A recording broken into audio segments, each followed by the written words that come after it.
get their shit together. That's what I've traveled every road in I'm so cynical. I Pennsylvania. think Timmy might have done it because he wants to tout his new miracle cure for spinal injuries, right? Like get elected senator, retire, and regrow his spine. It's pretty amazing. There you go. Thank you for laughing, Jeff. We should be saving this for the actual podcast recording, right? Well, we start with a little. Or is it more focused than that?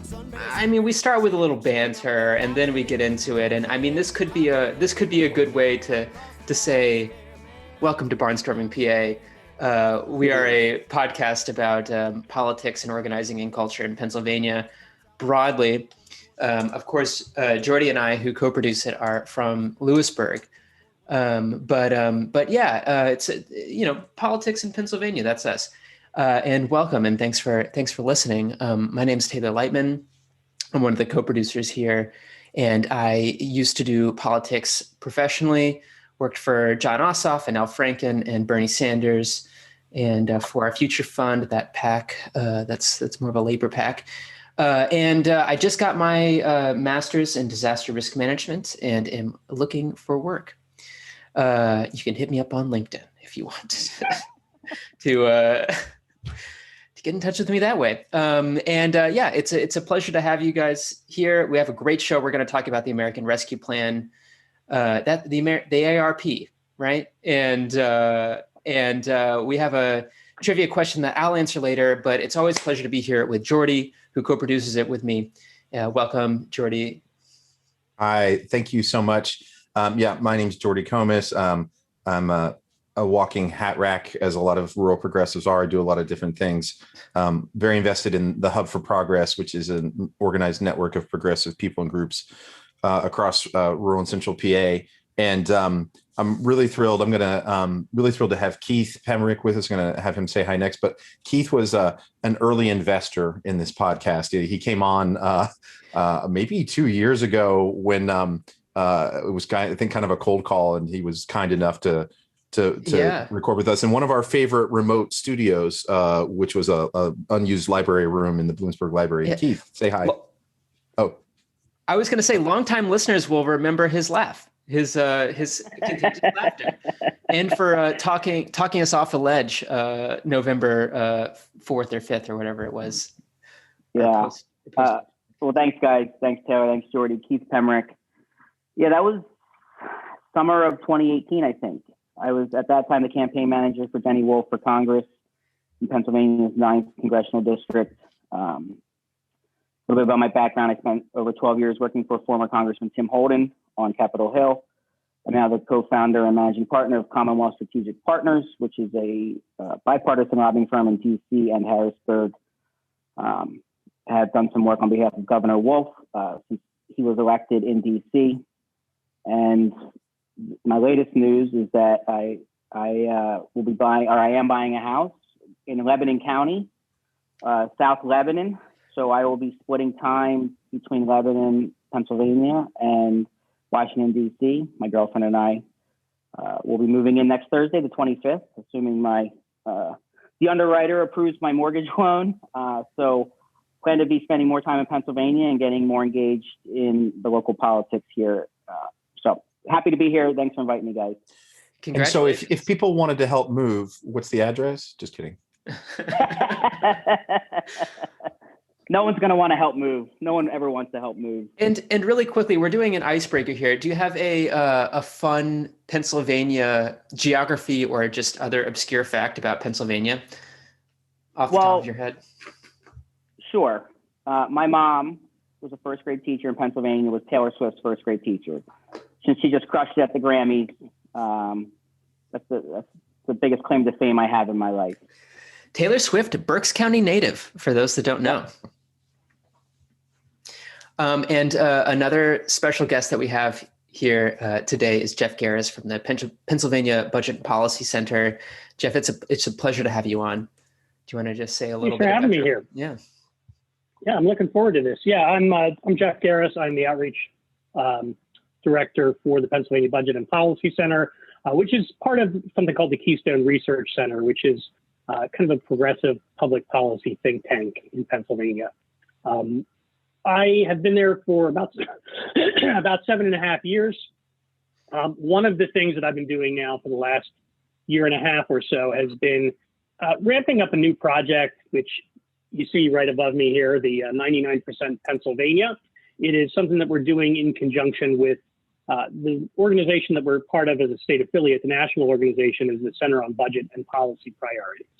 And this is really a campaign where we're trying to take a lot of the connections, a lot of the coalitions, relationships we have with organizations that we've been working with on things like, advocating for important investments in our state budgets, to work together on federal advocacy on federal issues, because we have a lot of connections, we have a lot of apparatus around the state, so it's become very exciting. Let's put it that way. In the last 2 months or so, we would have been looking at a very different kind of next 2 years, really, if what happened in Georgia had not happened. And, that was a result of a lot of people down there doing just some tremendous work. And, a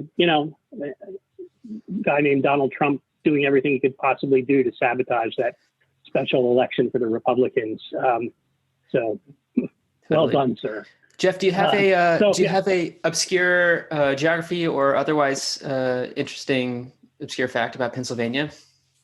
Yes, I will throw one in here right now. I wasn't entirely clear if I was supposed to bring my own trivia question to the show, but I'll convert this into more of a question here for everyone today. Or not a question, but more of a fact. You can do it as a question. That's cool. Okay, all right. Well, let me make sure I have this on my screen, so I don't want to get anything wrong here. All right.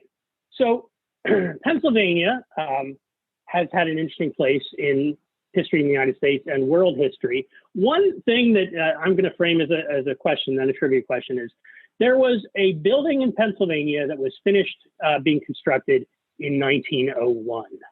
And for the next 7 years from that point on till 1908, it was the tallest inhabitable structure in the world. It had originally been intended to be the tallest structure in the world, but the Eiffel Tower and the Washington Monument got completed earlier. Now, those aren't really buildings. I mean, yeah, you can go up inside of them. This is an actual building with people in it working, doing a lot of different things. What is that building in Pennsylvania that was the tallest inhabitable structure in the world? Is it the Capitol? No. Not the Capitol. No, okay. Is it that Tower of Learning on the Pitt campus? No, not the Tower of Learning. But that's a pretty good guess. That's a pretty good guess. Yeah, I'll give you that. This one is actually in the city where I reside, which is Philadelphia. I don't care about Philadelphia. Screw them. Well, I don't really want to hear about Pittsburgh, but I love Pittsburgh. I love Philly. I love Philly. My daughter lives in Pittsburgh. It's a fine place. Does it have William Penn on the top of it? Yes, it does. Do you want to complete the answer? Yeah, I guess Independence Hall, right? No. Not Independence Hall. The Philadelphia City Hall. Oh, City Hall. City Hall. I'm sorry. Yep. Yeah, City Hall. At the time that it was completed, it was, and it still is, 548 feet tall. It took 30 years to build. That's why I said, it was going to be the tallest building, and it took them 30 years from 1871 to 1901 to finally get it completed. Do they have PennDOT constructing it? Well, I don't know. I don't think PennDOT was around at that time. Well, there goes that job lead, Taylor. All I do throw away job leads. So yeah, it was considered to be a or something that said that you couldn't build a building taller than his hat or something, or like you couldn't build something higher than him. Yeah. Yeah, they've said there's a gentleman's agreement, and I don't know the veracity of that. I think it was, if it took them 30 years to build that, who wants to dig in on the building to be taller than that one next? So, cool. But yeah, it was considered to be a marvel of its day, and to this day, it still holds one world record, which is it has the tallest statue mounted on top of any building in the world. That statue of William Penn is 37 feet tall, It is made out of bronze. It is hollow in the center. Apparently, there's a passageway. You can climb up inside William Penn to get up to the top to the hat, where there's a hatch where they can get out and like clean around the top of it. So that is interesting. interesting. For a building, yeah, it is the largest statue on top of any building. So challenge received to all would-be architects. And lastly, you've heard him. You love him, Dwayne Heisler. Thanks, Welcome, Taylor. Dwayne. I'm so excited to be on with you, Keith and Jeff, on today's podcast. I think it's wonderful. So I'm Dwayne Heisler. I'm a union guy. I'm with SEIU. I was with their state council and SEIU Healthcare, Service Employees International Union. I'm also very active in Democratic politics. I'm on the State Democratic Executive Committee and also the chair of the Progressive Caucus for the state of Pennsylvania. And I'm also involved with a lot of progressive organizations where I serve either on the board or in their like leadership teams in Northeast PA. So happy to be here. Turn it back to Taylor. Well, Dwayne, do you have a obscure geography or Pennsylvania fact that you'd care to? Yeah, I don't know how obscure it is, but I moved from Brooklyn to Jim Thorpe, which was quite a cultural shock. Jim Thorpe, Pennsylvania, is the little Switzerland of Pennsylvania. But its original name, before it changed to Jim Thorpe, was Mock Chunk. And Mock Chunk, someone told me that it meant big bear. And if you went up to the Flagstaff Mountain up on top and looked down, the way the river cuts through the mountain, supposed to look like the shape of a bear. And I could never figure it out. And then I realized like I could actually look this up and see what it really means. And it means Mock is for bear. It's a local Indian name for bear. And the chunk is at or near the mountain. And so literally it means Bear Mountain. So, or the place where bear are. So I did not realize that I had moved from Brooklyn to Bear Mountain. Cool. Jordi, do you have a Sure. fact? I love Dwayne. I thought you were setting up a different Jim Thorpe story. You can save that for another time because one thing we've discovered is, we do have listeners. Most of our listeners are in Pennsylvania, but we do have a lot who are outside, and we're trying to help them because we're very sort of place centric, learn things. So you can save the other, the other Jim Thorpe story about its name for another time. My fun fact is we live near Williamsport, which is the home for Little League World Series, which people may have seen on TV or other things. But one of the things, if you don't live here, that always impresses me is Williamsport is a city that's in the Susquehanna River Valley. And actually where the Little League fields are is up against the side of a mountain. It's like the least likely place you would imagine having a World Little League Series because there's not a lot of flat space, which always is interesting to me. So I just learned this today. It started in 1947, and Little League at the time was just Pennsylvania, New Jersey, I guess. And within 3 years, it was in 48 states. I mean, that's explosive growth. And the other fun fact is to date, there have been 17 girls who have played in the World Series, which I think is kind of cool. Cool. There was that. Actually, 17 seems a little light to me. I forget her name. The pitcher she was from the Philly team. She was outstanding. Keith, I have just told you everything I know about Little League. So if you can fill in. Yeah, I'll look up her name. She was outstanding. She dominated.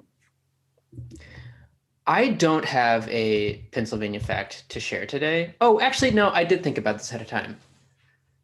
Obama won Elk County in 2008. I always think that that's just incredible. And Elk County is, for those that don't know, it's a fairly small town out in sort of north, central, west, although I've just named all the cardinal directions.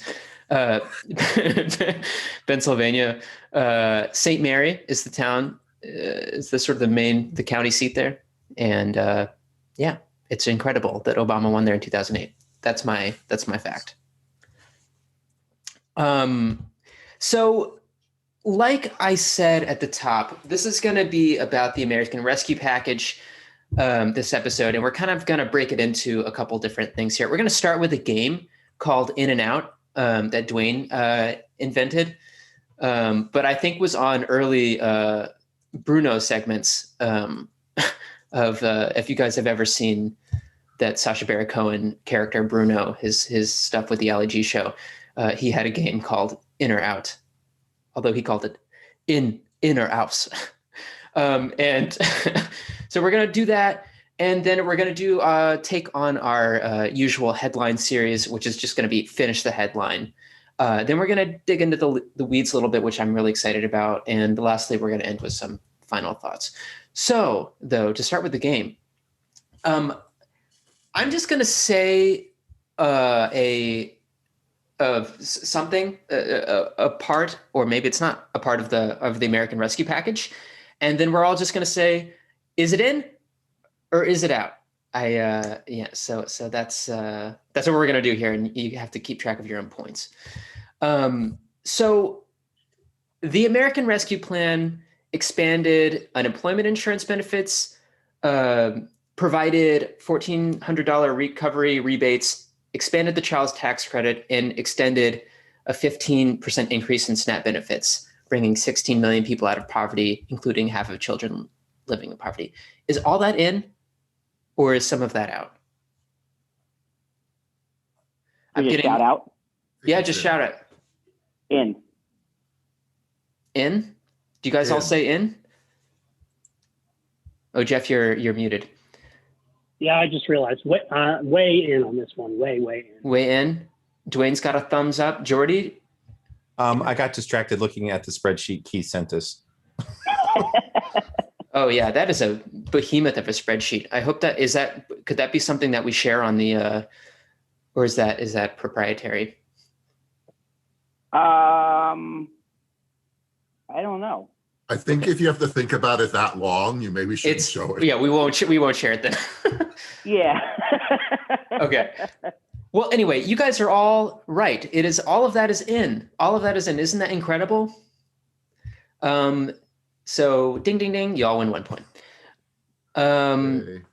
Number 2, did the American Rescue Plan invest $90 billion in green energy technology, which included some stuff in advanced vehicles, batteries, cabin capture, sequestration, and other technologies to enhance energy efficiency? Is that $90 billion in, or is it out? Out. I'm going to say it's in, and I'm really mad that we're sending all that money to other countries. Just chanting the I'm going to say in. Rural Pennsylvania crank. Yeah, I'm going to say in. I'm not sure the exact amount. That's the part where I'm a little hesitant, but I think your specificity in what you put forward suggests that it's probably in. So Jordi says out, Keith says out, Jeff says I said in. You said in. But okay. I'm throwing away my answer because I always lose the games anyway. Okay. Dwayne, what do you say? I think it's out, but now I'm thinking because Jeff is such an expert on this, I'm being influenced. I'm going to say out. That's what I originally said. Okay. That is actually not in it. That was in Obama's 2008 stimulus. So Keith is Keith is ahead, right? Isn't that 2-1 to all you guys? Keith knows his shit. And thanks, guys. I probably get to lose my job now when I'm well, Dwayne had that too. Yeah, I had it too. I'm out. Yeah, but I pulled you in. That's like I lost twice. No, I said I was tempted, but I went with my original answer. That was my final answer. Although I felt like I had to phone a different friend, Jeff. So just to let you know. Okay, so Keith's winning. Number 3, a provision to make the first 10,200 of benefits tax free for people with incomes less than 150,000 for 2020 only. In or out? Can you say it again? Yeah, I'll say it. Yeah, I'll say it more clearly. Is there a provision to make the first $10,200 of benefits tax free for people with incomes less than $150,000 a year for 2020 only? I don't think so. I don't think so. I say no. I say no. I'm going to say out because I think the level that you just said is off. I think it's Jeff, I'll give you a hint. Right. I've been in a lot of Taylor's games. I don't think he would take a right fact and tweak the dollars by 5. He's not that kind of a teacher. It was $10,150. That's not really his shtick. So you guys are all out, and Jeff says in. Okay, Jeff is right. This is. No, I said out. Oh, you said out. Sorry, I'm pretty sure you said in, Jeff. We're trying to help you here. Yeah. What'll help me is more coffee. This is a little early for me, so I'm if the first $10,200 of benefits, if for like unemployment insurance, that's tax free in 2020.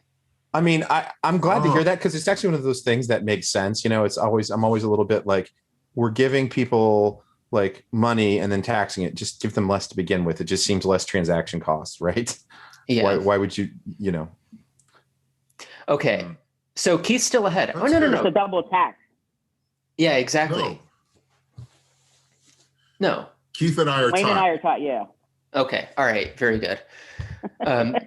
This is why you guys have to keep track of your own points, because I can't do it. Earmarks for $22 billion to go towards emergency rental assistance, which would replenish the coronavirus relief fund created by the CARES Act. Is that in or is that out? Definitely in. It's in. Well, okay, yeah, it's in. You mean earmark as like it was earmarked in? I hear earmark and I think of like. No. I'm sure that earmark means a different thing to me than it does to you. Yeah. Can you repeat that again? I just wanted to hear the numbers on this one. So does nearly $22 billion go toward emergency rental assistance, the vast majority of which replenishes the so-called coronavirus relief fund? Yeah, I thought it was. Yeah, that's definitely in. Yep. Or 25 billion, I thought, but whatever. Yeah. You guys all win. It's in. That is in. So Dwayne and Keith are still ahead. Next question. Will $5 billion be allocated to help the homeless, including the conversion of properties like motels and shelters into shelters? So $5 billion definitely in. To help the homeless. Oh, really? Okay, I'm going to go along with Jeff. I mean, I know there's money in there for homeless, and definitely for homeless children. So I'm going to go yes. I'm feeling peer pressure now. I'll say it's in. Okay, yeah, that's in. That's in. According to the New York Times. Does it extend through? Yeah, exactly. Does it extend through September tax breaks to employers who voluntarily provide their workers with paid sick and family leave if they need to take time off because of the virus? Yes. Yes, that's in. Sure. I feel like I should say no just for variety. I have no idea. I think It sounds like the kind of thing. Confusing it with the payroll protection plan for small businesses, but I say yeah, it's in. Jordi, are you no? Sure. Okay. It's in. That's in. So Jordi's, you're -1 now. Listen, I'm sure I'm going to win at the end because that's the way you always do these things, you little socialist. Everybody wins. All right. I've got 3 more. The last one will be the tiebreaker. $100 million to facilitate the modernization of the VA's antiquated supply chain system. Is that in? I'm going to go yes, because I know there's VA money in there. I don't think that it is. I'm going to say no. Maybe this is the tiebreaker. I'm going to go no. Yeah.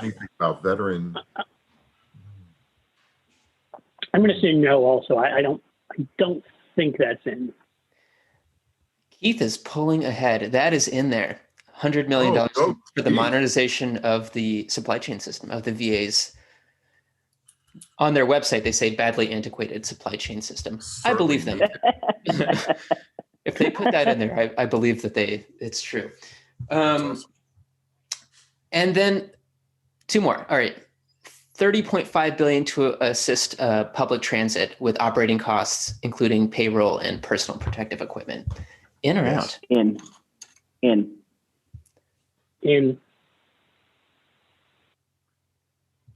And I will say that this does not include the money that specifically goes to Amtrak. So it's just one part. Okay. Yes, that's in. That's in. I read an article about it yesterday. Oh, cool. You redeemed yourself with PennDOT there, Taylor. Okay. All right. Great. Yeah. Wonderful. And then the last one, does it include tax breaks to the wealthy so that they will retain some of their income and, if they feel like it, spend more, thus stimulating the economy, thus trickling down the money to those making less than $50,000 an hour? Is that in? You are the easiest teacher in the world. No. Going out. Okay. Yeah, that's right. No laissez-faire shit in this. Yeah, I think Keith wins the game. Ding, ding, ding, ding, ding. We need sound effects. No, I vetoed no sound those effects in the quarterly budget. Okay. In full disclosure, I teach a politics course at American University, and I taught on Monday night, and I went through the American Rescue Plan with my students. So I did have a slight edge since it was only less than 48 hours ago. I watched Katie Porter's 30-minute overview, mostly because she's so great. I was thinking she's like the perfect combination of Leslie Knope and a pit bull, if you ever watched Parks and Rec. That's so funny. I watched an episode last night. Well, Jordi, it sounds like you might have been better off attending Keith's class. I don't know. And let me just say, Keith, congratulations on replacing me at the Pennsylvania Budget and Policy Center. That's the trophy. Congratulations. Okay. So the next segment is, so we normally do a headline, which is just like the headline of the week, where we think about just what happened during the week, and then we get to sort of customize our own headline. You know, what would be in 5 sentences on the top of the New York Times or the Dwayne Heisler Gazette, that week. And we're going to do a little bit different because we're trying to be very focused on the American Rescue Plan. So it's going to be more like a finish this headline. So if you got the headline, Democrats pass the American Rescue Package, and then, your bit, what would you guys say? Sort of your chance to give the top line, the top line message about what this plan does. Moves us toward the end of the pandemic and begins an economic recovery by reducing the inequities that have been growing wider over the last 4 decades. That's your headline? It's a long headline, yeah. The editor's going to blow his top on the amount of increase. You have no room to talk. And Jeff, welcome to my headline writing club. Jordi has an expose within the headlines. Usually, it's a whole article.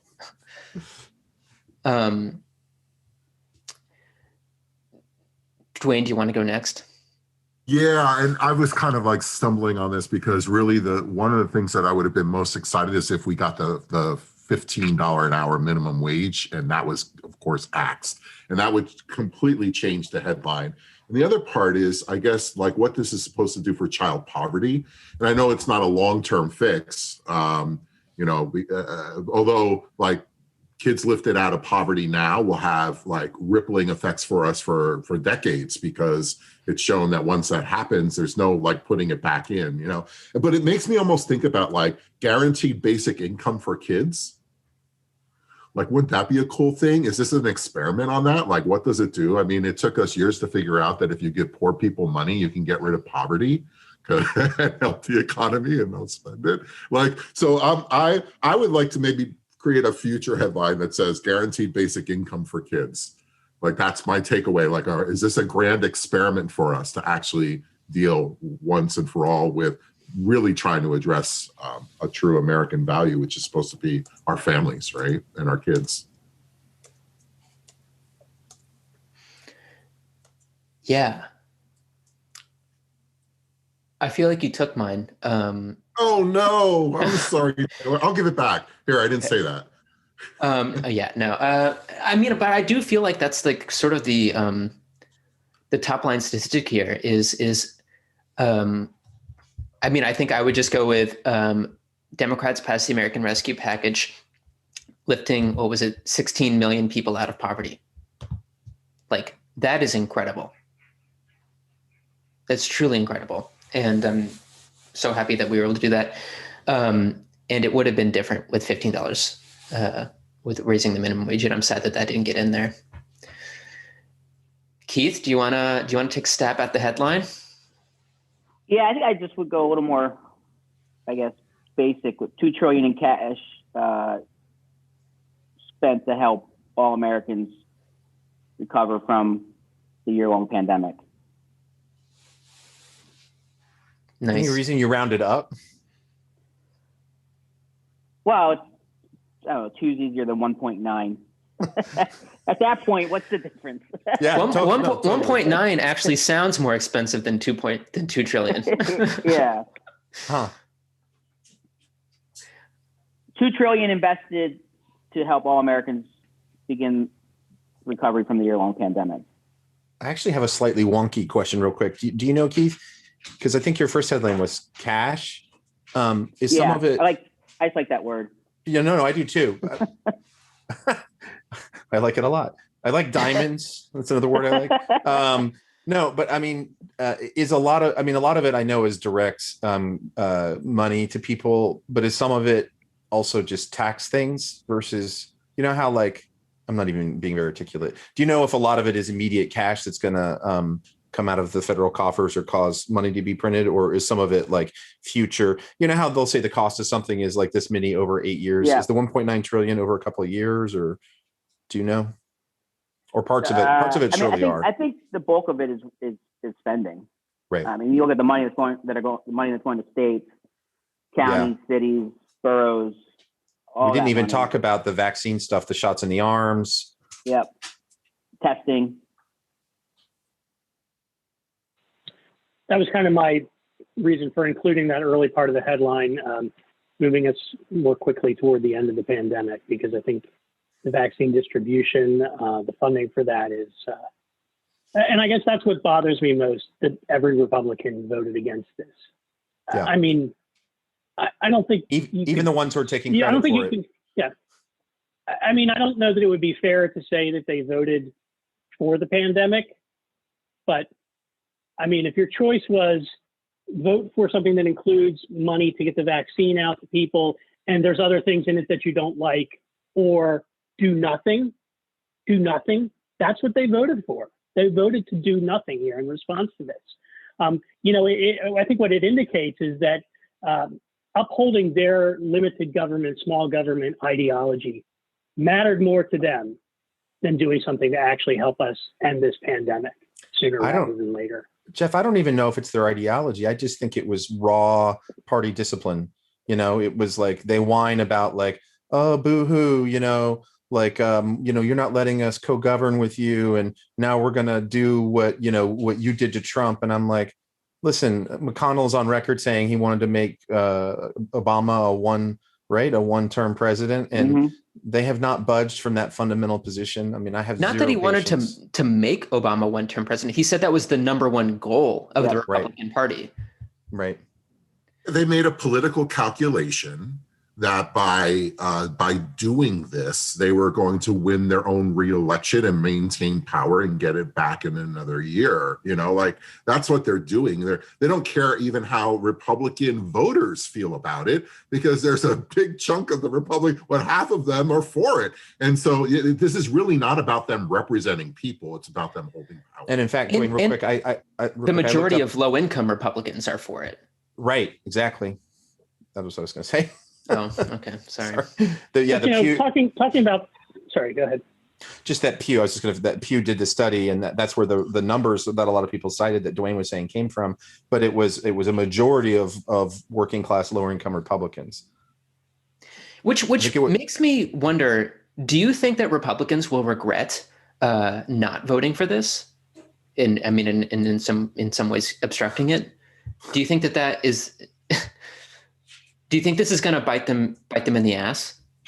It's more of a political question than a policy. Well, let's look at like I like to think about like the Obamacare. Did that bite them in the ass? I mean, look how many times they went after that, and how popular it became. Like the idea that we should all have some kind of health care. You know, like it keeps on ringing in the back of my head that this could be a similar path like that where, but we have a more of an initial kind of like jump on that this is a good thing. Yep. You know, it's harder to demonize something when you're receiving a check, like 85% of all households will, for $1,400, right? Like it's hard to say that they're not taking care of people when 85% of all households, you know, are going to be receiving this check. So I think I like that comparison, and this is starting off way more popular than Obamacare already. Right. And I think what happened with Republicans with Obamacare is they never came up with an alternative.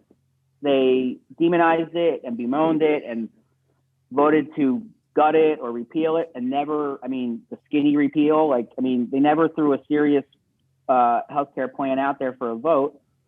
And they don't have anything, you know, they don't have an alternative to helping people during the pandemic now. And I just looked up a poll, 54, I mean, I know there are varying numbers, but 54% of Republicans support the American Rescue Plan. That's staggering. Mm-hmm. Yeah, I don't know that they're going to regret it, because I think what they'll do is, you know, they will take credit for the turnaround that happens in the economy, turnaround that happens in public health. You know, they'll talk about, I wouldn't be shocked to see them suggest that, oh, well, it was, you know, Trump laid the groundwork for all of this, and that's how we're doing this.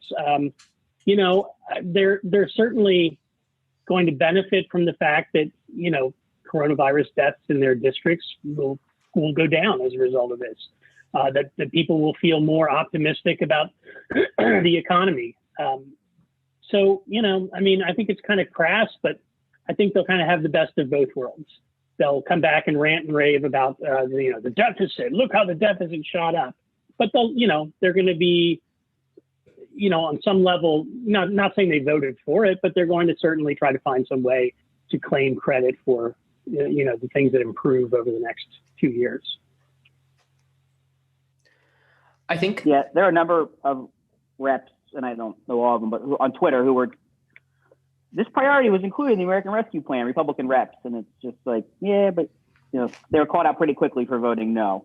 And granted, Twitter's not real life, but it's taken a larger role in American politics over the last 4+ years.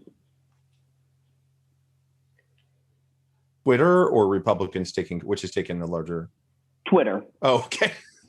I actually think that's a good point, Keith, because I think it does have, I think it's easy for people to, and I think it's important to be like, it's not, you know, representative sample of America, but it definitely seems to push the narratives that come through the media and the what I call the chattering classes like that. That's a good point. Do I get to do my headlines, Taylor? Yeah, of course. So I couldn't make up my mind, so maybe you guys can help me. One is, what's the lead, you know, passes the 1.9, what's the lead part? It's what is it? Democrats passed the American Rescue Package, : beginning of the end of Reaganomics is my first one. Ooh. And my second one is a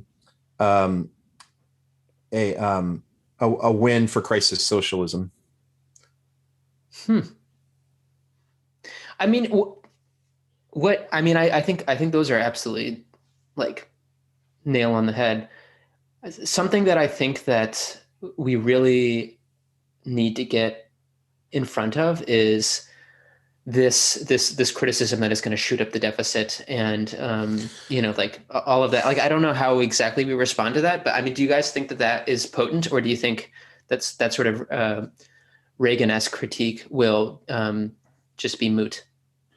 I think if we could, you know, when they say that, I think we just make the shrug emoji. I mean, like, no one gives a shit when Trump's tax plan bill in 2017 added a huge amount to the deficit.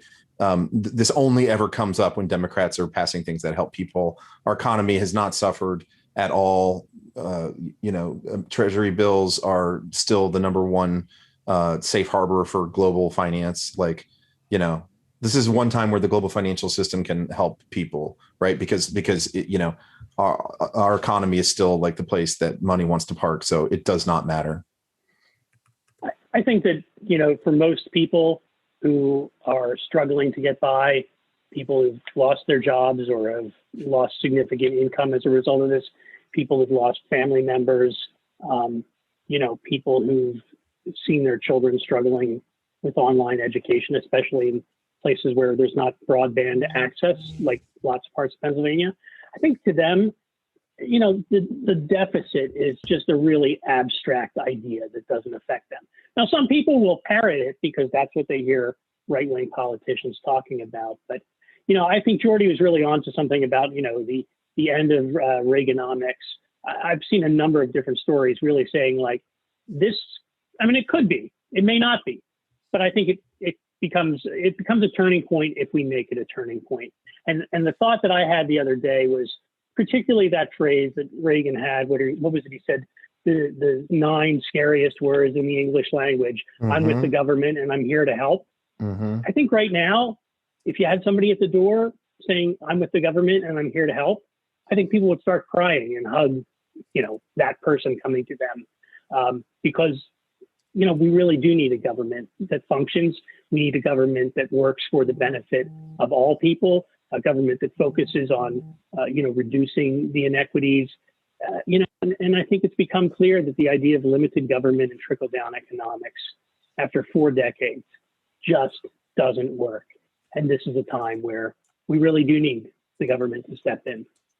I really love the juxtaposition, Jordi, of like the rescue plan and the failure of the Republican trickle-down economy, right? That didn't help people, but this does. And though that contrast between the two, I think it's just absolutely awesome. The failure of the Republican trickle-down economy failed us. Now, so that's why we have this rescue plan, which puts money in the hands of people who really need it.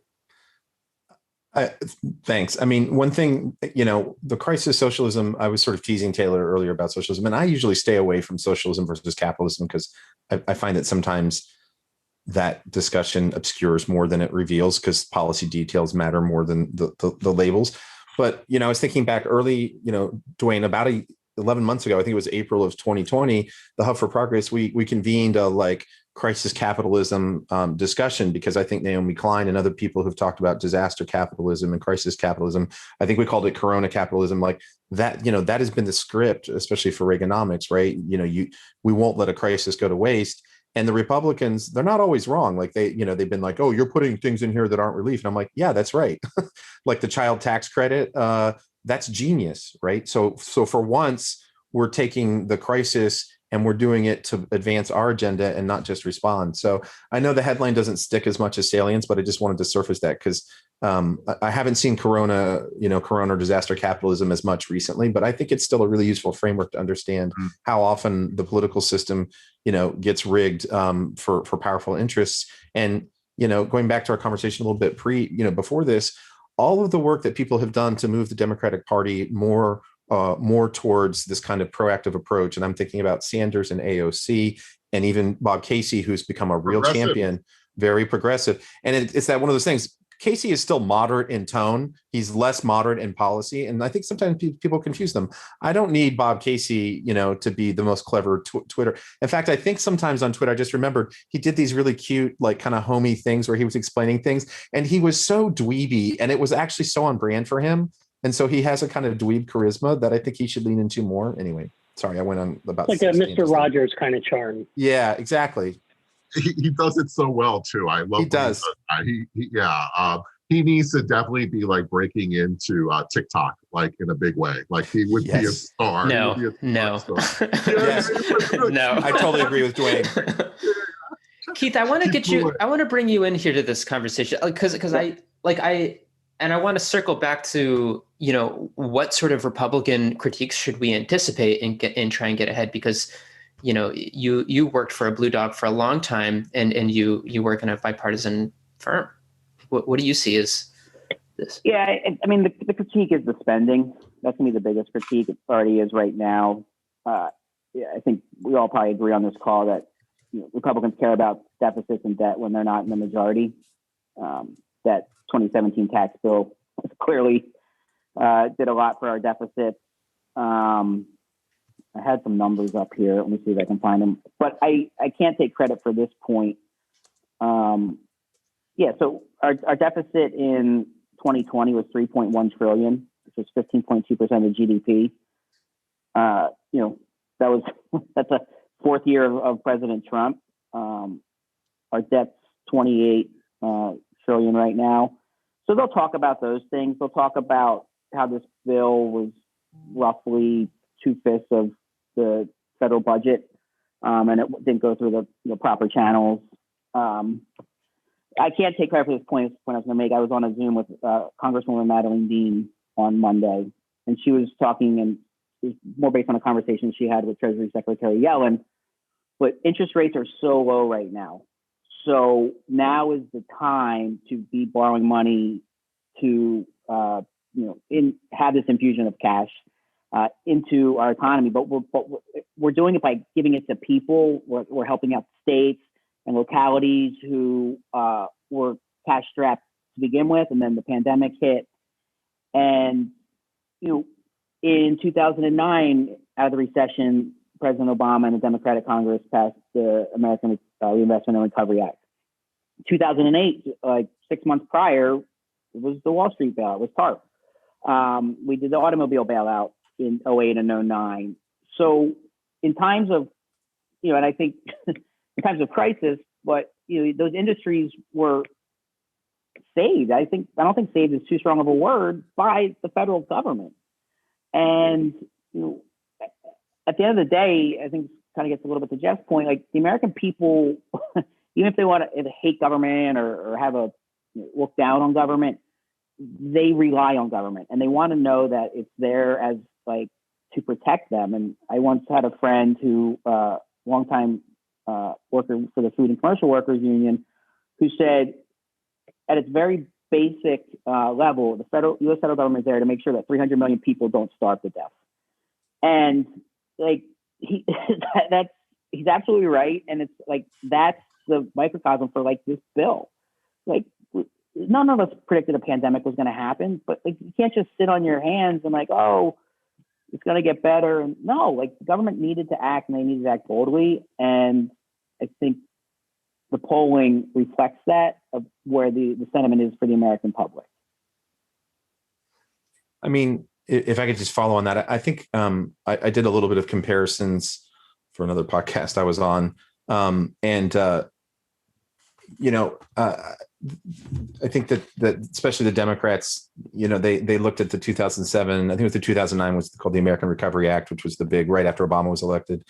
And, they went too low, and the risk of going too low is much greater because we had that long, historically unusual period of technical economic recovery with persistent joblessness that does not raise taxes. It does not raise the standard of living. Katie Porter was saying, I don't know what the model comes from, but this bill is predicted to bring us back to full employment in 1 year, and otherwise it would be 3 years. So that's 2 years of robust economic growth to offset the debt, to help with retirement issues when we have this imbalance in our overall retirement plan. But I think a key thing that's a political difference, and I didn't originate this, but it's 2009 was a bailout, right? It was a bailout because of someone else's screw ups, whether it was the people who created the terrible housing debt. It was the people who bought houses that were too expensive for them. It was Lehman Brothers in the financial sector. This is a disaster relief bill because we've all been hit by a disaster. And so I just think that fundamentally changes the political calculus in most people's minds. Not the political calculus, the political optics. Sorry. Great point. It's a relief bill. And Tara, I know on the email you sent, to talk maybe about an infrastructure bill. That's a stimulus bill. This is a relief bill. Yeah, this I think maybe that's an important distinction. A good time to pivot to that conversation, because we're nearing the end of the episode here. What do you guys think that this teaches us about what comes next for the Biden administration? What lessons have we learned about the way that this rolled out that we can carry forward for the next for this coming session of Congress? And then also, do you guys think that the Biden administration should roll out the infrastructure. I mean, I assume that infrastructure is what they're doing next because that's what the chattering class says. Do they roll that out immediately? Like what happens with that next? Or is that the next budget reconciliation? What do you guys think? I think they're gonna take a little bit more time. I think originally, we had been hearing back like about the third week of February, even before, the American Rescue Plan had been passed. We were talking about having a primetime speech address to a joint session of Congress where he was going to roll out the infrastructure package, which will be larger and hopefully will be larger. And I think it will be more like $3 to $4 trillion. But I think what I'm hearing now is that they're holding back. I saw some stuff yesterday saying, they're hoping to get an infrastructure package voted out of committee by Memorial Day and maybe get it to President Biden's desk by September. So it's a little bit longer one. I think there's some questions about whether or not, in an effort to have some bipartisan support, they may carve out part of the infrastructure package for some things that some Republicans do want to vote for. I think in the end, they're going to probably have to do most of this through budget reconciliation. One other thing to note, and I think you said, what was it, what is the message for the Biden administration, or what do they need to focus on? I think this idea of message discipline and internal discipline within Congress is really important. This is a pretty remarkable package that was passed, but what's more remarkable is that it was a 50-50 Senate and only a handful of seats that you could lose in the House. We've seen Democrats blow this in the past. For every Democrat who was elected president, when they entered the White House, they had at least 57 Democrats in the U.S. Senate. Jimmy Carter took office, he had 62 and couldn't get anything passed. So this, Chuck Schumer is not the most dynamic guy, but this is pretty remarkable that he held that together. I mean, there were a few things that got peeled off. I mean, obviously the minimum wage is really disappointing, but that was a parliamentary thing. There were some changes to the unemployment aid, how that's going to be distributed, the level on that. But when you think about how much, the Affordable Care Act got bogged down for months and months and months, and Republicans just kept sticking it and sticking it and sticking it the whole time, it's remarkable that they got this through with a 50-50 Senate. Although I will say, former Speaker of the House of Pennsylvania, Bill DeWeese, was asked one time, what's your ideal majority? And he said, 1 vote majority, because that's when you can force your members to do what they need to do. Nobody, is lining up to get a pass to, no, I don't want to do that. So this, I think this is really remarkable that they were able to pull this off. And the question is, can they keep holding it together? We'll see what happens with Manchin and some others, but this is really pretty amazing. I'd like to add on to that. I think it's absolutely right what you just said, Jeff, and that they need to take their time. If you think about it, people were very critical of the Affordable Care Act because they didn't go out and sell it to the American people after it was passed. They're not wasting any time now. I mean, Biden was just in Pennsylvania yesterday, right? Or is it today even? And he's already moving, into these battleground states to really tout about what just happened and what just took place, to make sure that people understand the American Rescue Plan and how this is going to benefit them. And I think that when you do that and build and see what can actually happen in the first 100 days with a real agenda by the Democratic Party to really make these things real for the American people, then you build that momentum that you can get infrastructure passed. You can get 15 through the door, and maybe we can do away with this with the opposition that we have to be able to get things through. And I think it can happen without reconciliation. And maybe this is another episode, but we probably need to talk about the filibuster, right? Because it's about time. I don't even know why that's a debate anymore.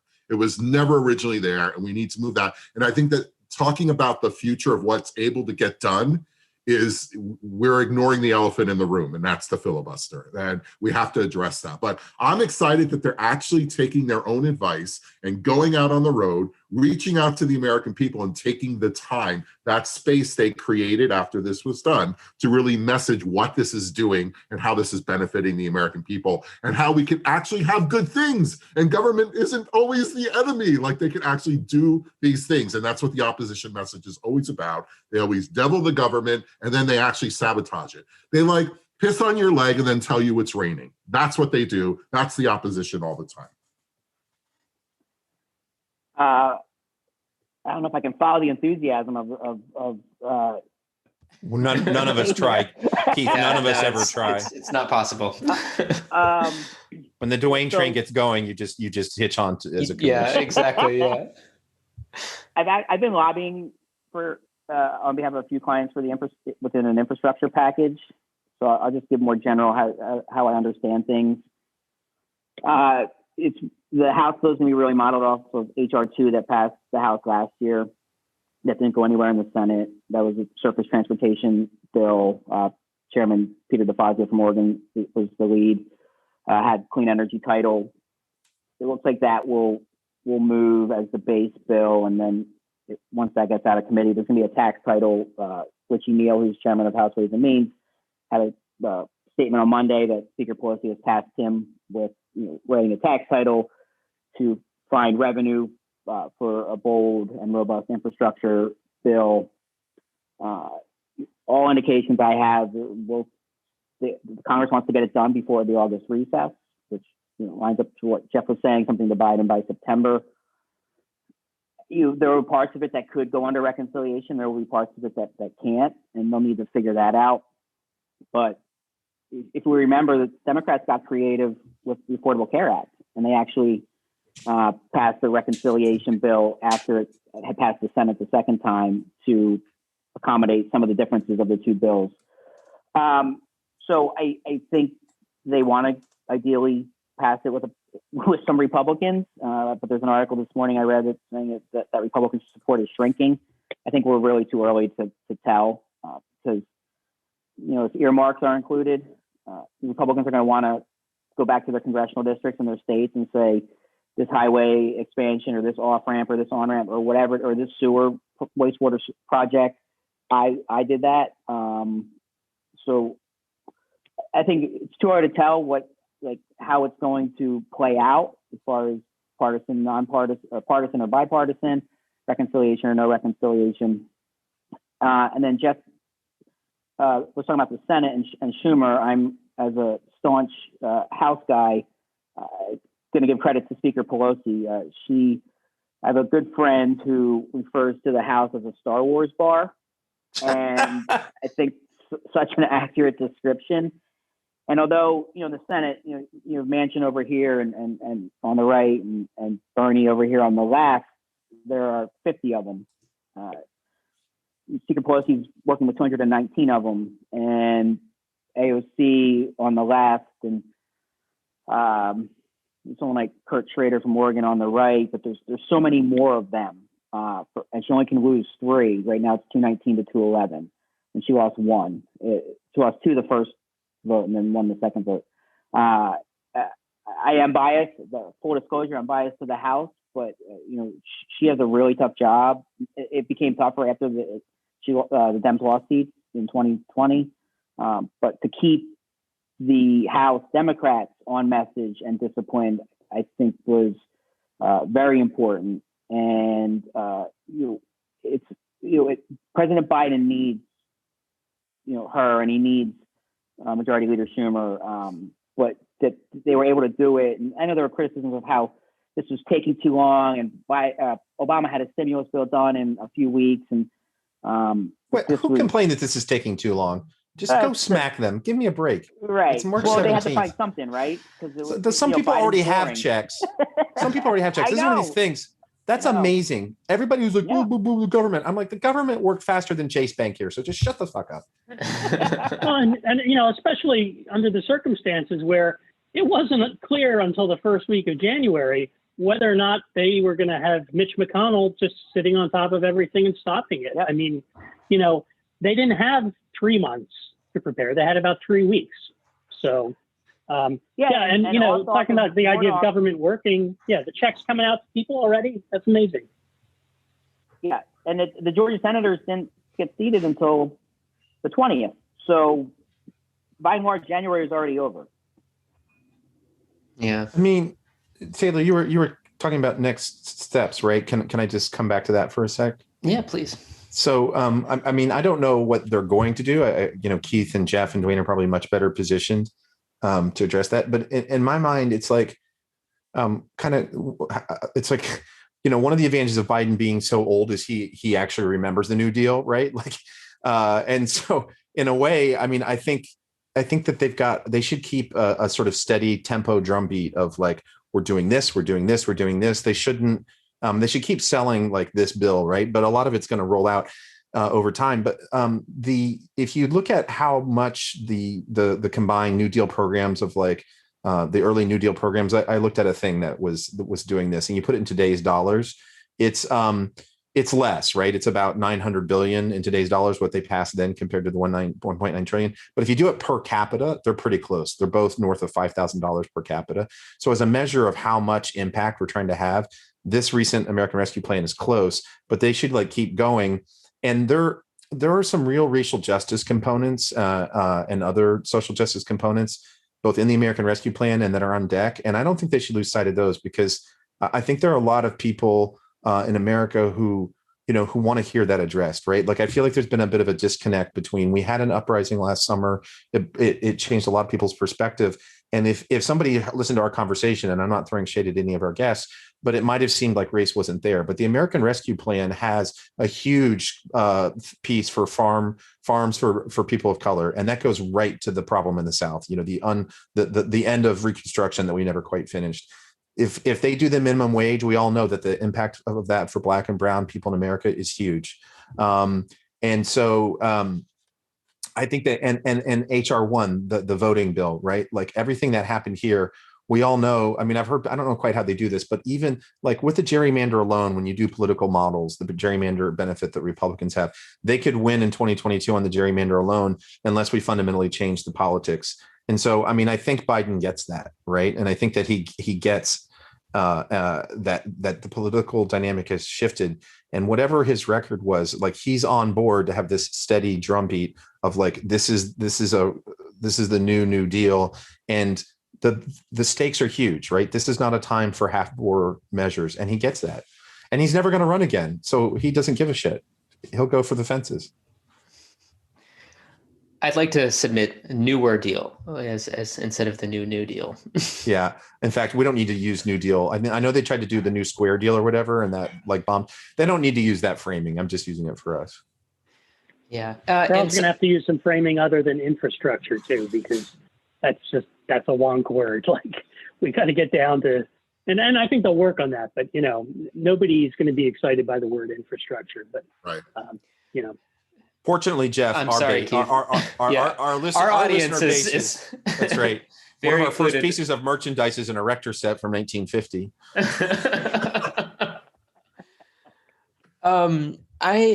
If anybody has anything else to add, I'm just going to say Dwayne, I do see you have your hand raised up. I'm just going to say my thing is that, like, I think we are in such capable hands, because it was at the time Vice President Biden and Ron Klain who implemented the Obama's stimulus in 2008. And it had a very low incidence of fraud, and it was very well implemented, and they have the experience to implement this well. And I'm glad that it's in good hands, and I hope that we sell it like we failed to, or we sell it better than we failed to 10 years ago or whatever it was. Any last words? One thing I haven't been able to confirm this. My mother-in-law, who is one of our most faithful listeners, told me that the child tax credit ends like in September of 2022, something like that. I can't find it in any news articles. It's 1 year. It's 1 year long. Okay. And then they have to either reauthorize it or. So what she was suggesting is that whatever the reasons were for that, I just think it's interesting that, like, they're putting in something that people are going to really like, and then to redo it is going to come close to elections. And so it's going to be something Democrats can run on and maybe undo the historical trend towards losing seats. And I was thinking, if that's the case, right, like we do have some really smart political strategists who are in our side. I don't. Do you know anything about that, Keith? I'm putting in the chat. Oh. One of the things that I saw some conservative or Republican outlets and politicians saying, early on as this package was moving, was they were saying, well, yeah, they say that the child tax credit expansion and the earned income tax credit are only temporary. But we know from looking back over history over the last number of decades, anytime we make one of these tax credits that are widely used and widely popular a temporary expansion, it always becomes a permanent expansion. I think we're going to still have to fight for it, but I think that was part of the idea, was getting this foot in the door on this one. And it's because it really is important. You mentioned the racial justice dynamics of this.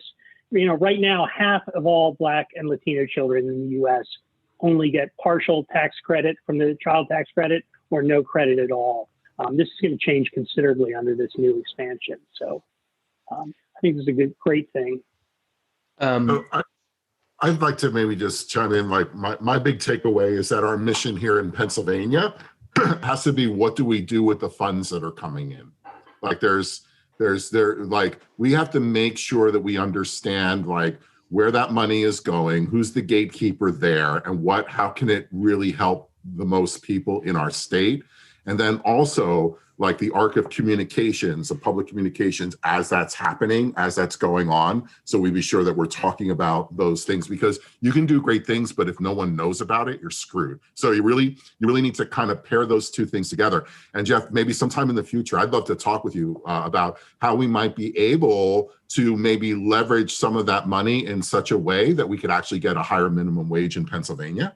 Look how that was one of the options in the Senate, in Washington, was let's penalize large corporations who aren't paying $15 an hour, and let's like boost up the small business. I don't like that narrative, because study after study shows that the impact is really not that on small business. So there's a little bit of a contradiction there of narrative.